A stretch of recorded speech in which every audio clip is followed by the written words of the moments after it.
राधे राधे। आशा करती हूँ कि आप सभी लोग खुश होंगे, स्वस्थ होंगे, मस्त होंगे। श्री गणेशाय नमः। यमलोक से लौटी हुई कन्याओं के द्वारा वहाँ की अनुभूत बातों का वर्णन करना। राजा दिलीप ने पूछा, हे मुने, यमलोक से लौटकर आई हुई उन साध्वी कन्याओं ने अपनी माताओं और बंधुओं से वहाँ का वृतांत कैसे बतलाया? पापियों की यातना और पुण्य आत्माओं की गति के संबंध में क्या कहा? मैं पुण्य और पाप के शुभ और अशुभ फलों को विस्तार के साथ सुनना चाहता हूँ। तब वशिष्ठ मुनि बोले, हे राजन, कन्याओं ने अपनी माताओं और बंधुओं से पुण्य पाप के शुभाशुभ फलों के विषय में जो कुछ भी कहा था वह ज्यों का त्यों तुम्हें बतलाता हूँ। कन्याओं ने कहा, माताओं, यमलोक बड़ा ही घोर और भय उत्पन्न करने वाला है। वहाँ सर्वदा चारों प्रकार के जीवों को विवश होकर जाना पड़ता है।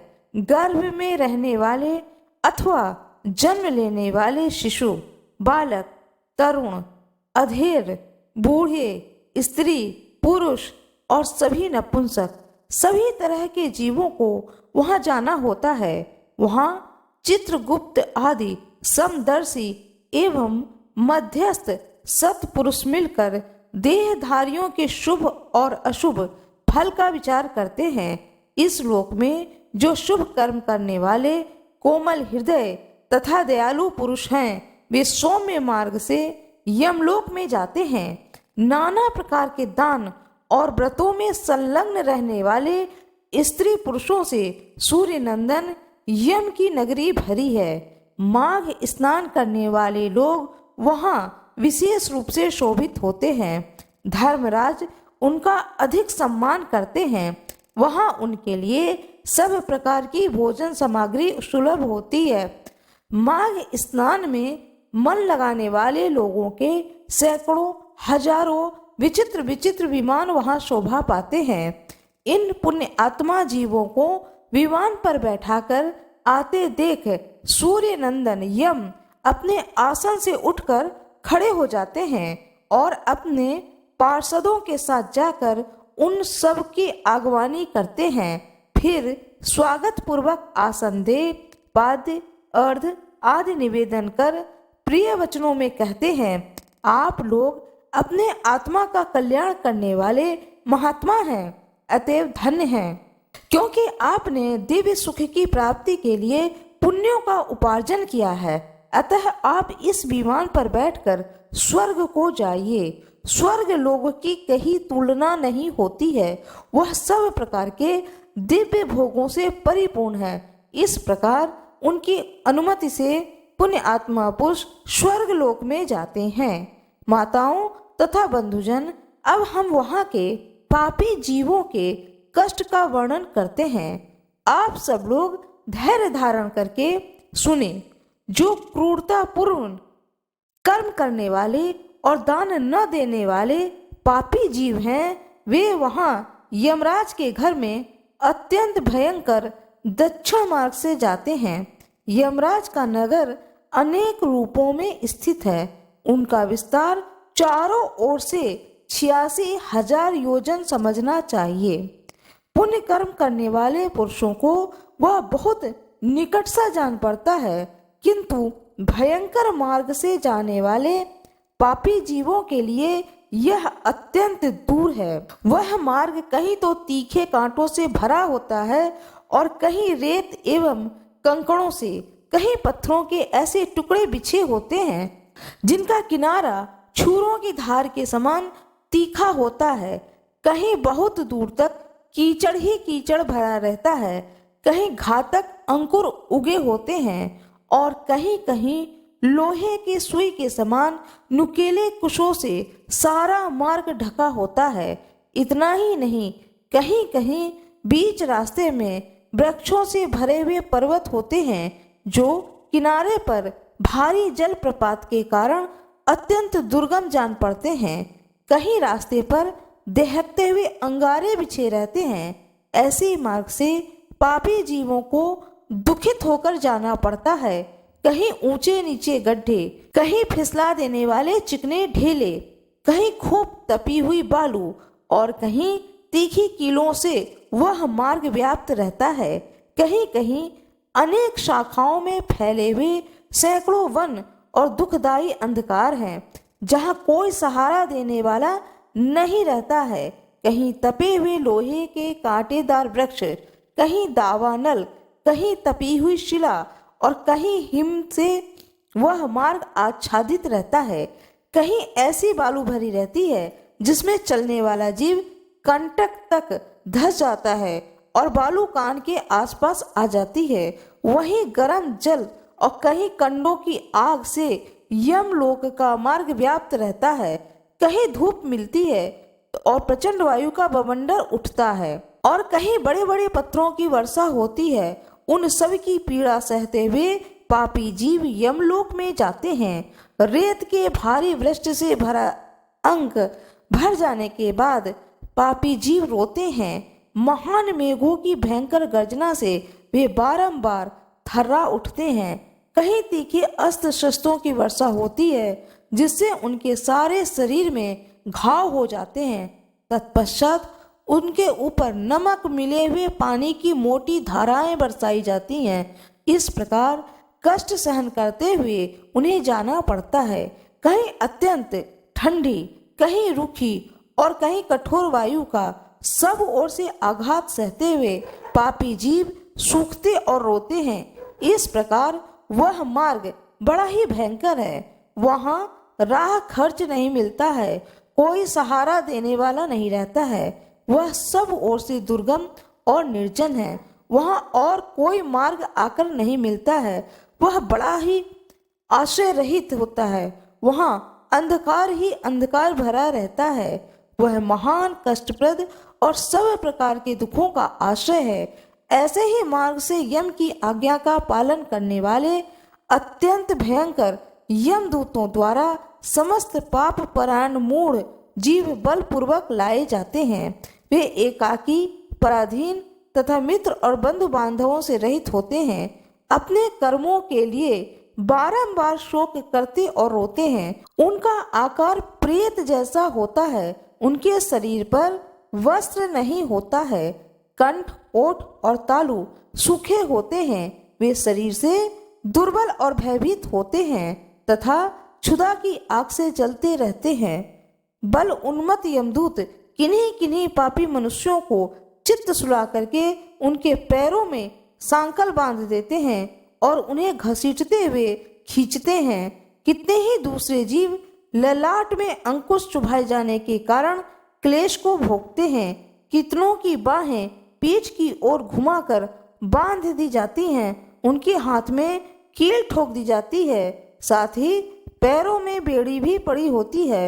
इस दशा में भूख का कष्ट सहन करते हैं। इस कष्ट को सहते हुए उन्हें जाना पड़ता है। कुछ दूसरे जीवों के गले में रस्सी बांधकर उन्हें पशुओं की भांति घसीटा जाता है। वे अत्यंत दुख उठाते रहते हैं। कितने ही दुष्ट मनुष्यों की जीवा में रस्सी बांध करके उन्हें खींचा जाता है। किन्हीं की कमर में भी रस्सी बांधी जाती है और उन्हें गर्दनियां देकर इधर उधर ढकेला जाता है। यमदूत किन्हीं की नाक बांधकर खींचते हैं, किन्हीं की गाल तथा ओंठ छेद कर उनमें रस्सी डाल देते हैं और उन्हें खींचकर ले जाते हैं। तपे हुए शिकंजों से निकलते ही पापियों के पेट छेद दिए जाते हैं। कुछ लोगों के कानों और ढोड़ियों में छेद करके उनमें रस्सी डालकर खींचा जाता है। किन्हीं के पैर और हाथों के अग्रभाग काट लिए जाते हैं। किन्हीं के कंठ, ओठ और तालुओं में छेद कर दिया जाता है। किन्हीं किन्हीं के अंडकोश कट जाते हैं और कुछ लोगों के समस्त अंगों की सन्निधियां काट दी जाती हैं। किन्हीं को भालों से छेदा जाता है, कुछ बाणों से घायल किए जाते हैं और कुछ लोगों को मुदगरों तथा लोहे के डंडों से बारंबार पीटा जाता है और वे निराशय होकर चीखते चिल्लाते हुए इधर उधर भागा करते हैं। प्रज्वलित अग्नि के समान कांति वाले भांति भांति के भयंकर आरों और भिंदीपालों से उन्हें विदीर्ण किया जाता है और वे पापी जीव पीव तथा रक्त बहाते हुए घाव से पीड़ित होते और कीड़ों से डसे जाते हैं। इस प्रकार उन्हें विवश करके यमलोक में ले जाया जाता है। वे भूख प्यासे पीड़ित होकर अन्न और जल मांगते हैं, धूप से बचने के लिए छाया के लिए प्रार्थना करते हैं और शीत से व्यथित होकर तापने के लिए अग्नि को मांगते हैं। जिन्होंने उक्त वस्तुओं का दान नहीं किया होता है वे इस पाथे रहित पथ पर इसी प्रकार कष्ट को सहते हुए यात्रा करते हैं। इस प्रकार अत्यंत दुखमय मार्ग से चलकर जब ये प्रेत लोक में पहुंचते हैं तब दूत उन्हें यमराज के आगे उपस्थित करते हैं। उस समय वे पापी जीव यमराज को भयानक रूप में देखते हैं। वहां असंख्या में भयानक यमदूत जो काजल के समान वाले काले महान वीर और अत्यंत क्रूर होते हैं, हाथों में सब प्रकार के अस्त्र शस्त्र लिए मौजूद रहते हैं।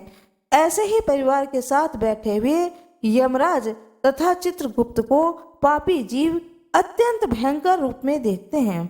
उस समय भगवान यमराज और चित्रगुप्त उन पापियों को धर्म युक्त वाक्यों से समझाते हुए बड़े जोर जोर से फटकारते हैं। वे कहते हैं, ओ खोटे कर्म करने वाले पापियों, तुमने दूसरे के धन को हड़प लिया और सुंदर रूप के घमंड में आकर पराई स्त्रियों के साथ व्यभिचार किया।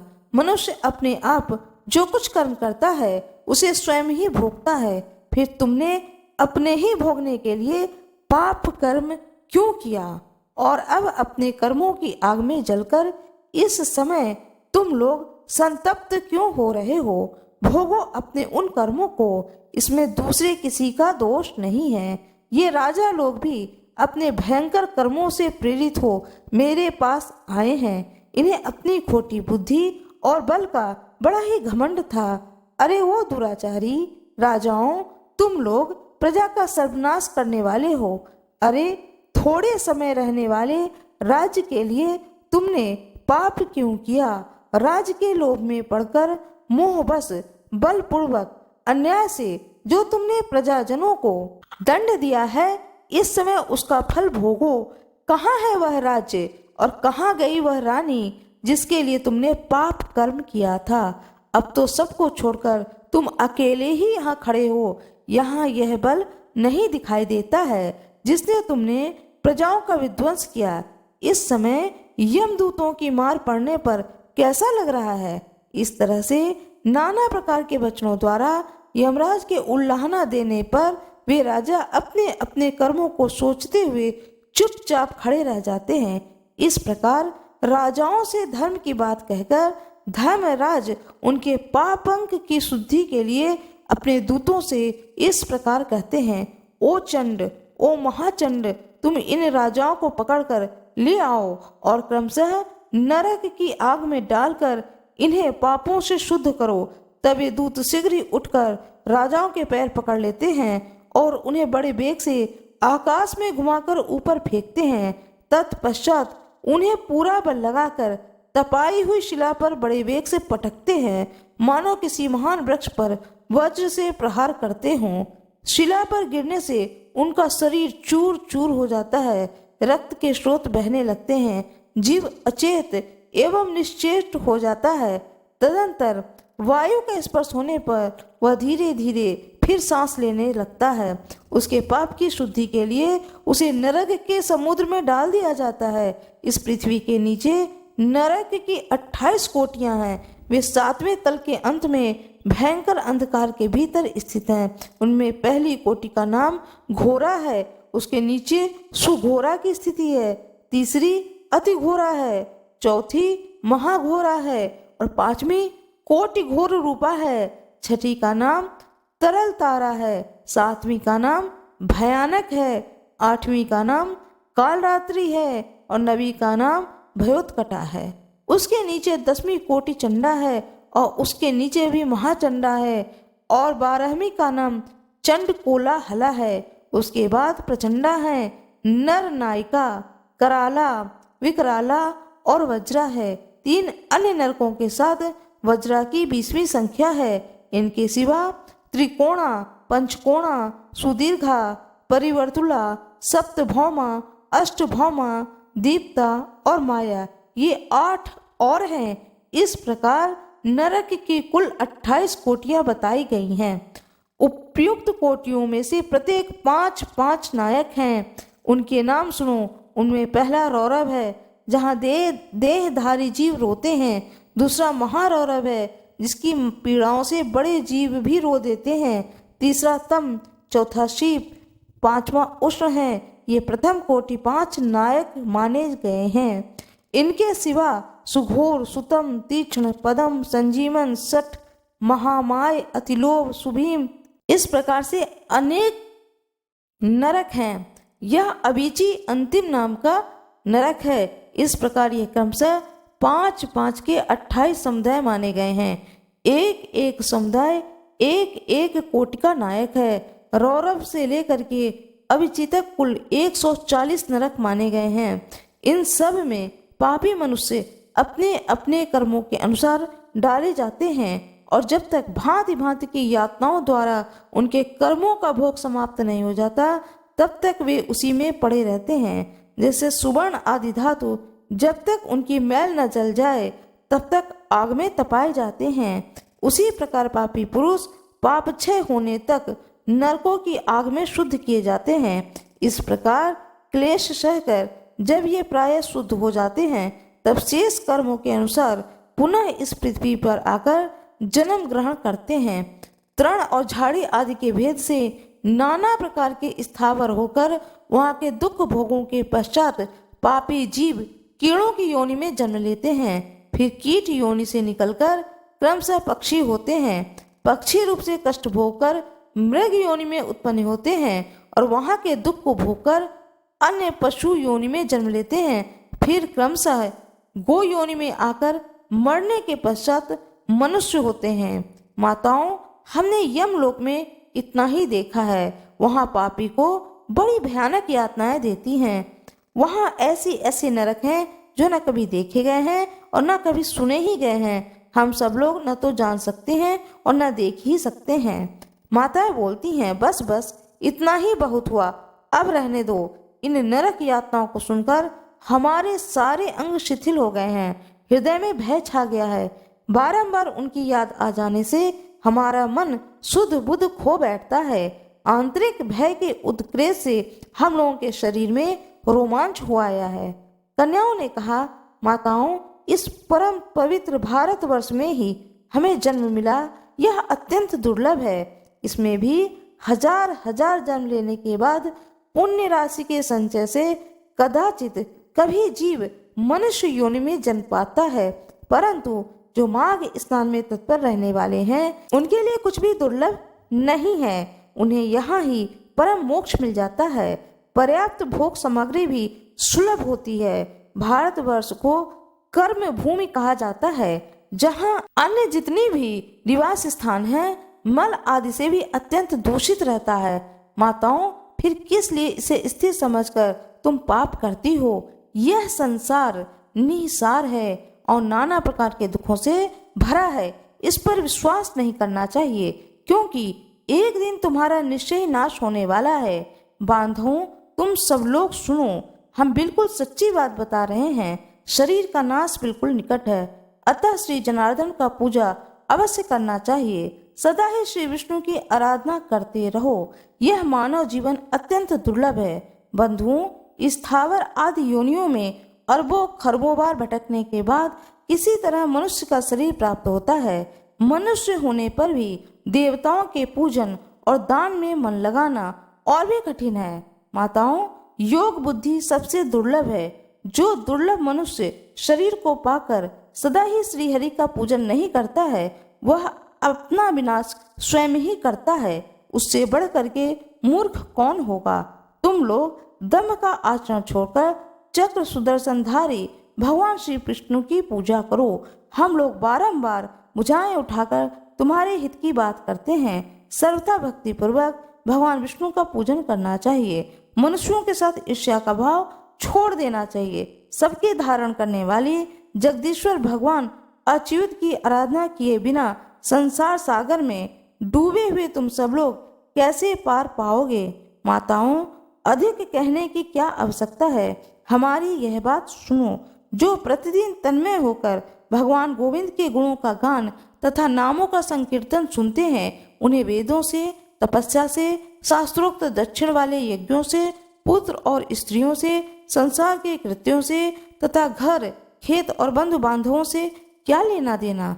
इसलिए तुम लोग भय छोड़कर श्री केशव की आराधना करो। शालिग्राम शिला का निर्मल एवं शुद्ध चरणामृत पियो तथा भगवान विष्णु के दिन एकादशी का उपवास किया करो। जब सूर्य भगवान मकर राशि पर स्थित हो, उस समय प्रतिदिन प्रातःकाल स्नान करो। साथ ही पति की सेवा में लगी रहो। नरक का भय तो तुम्हें दूर से ही छोड़ देना चाहिए, क्योंकि सब पापों का नाश करने वाले परम पवित्र एकादशी तिथि प्रत्येक पक्ष में आता है।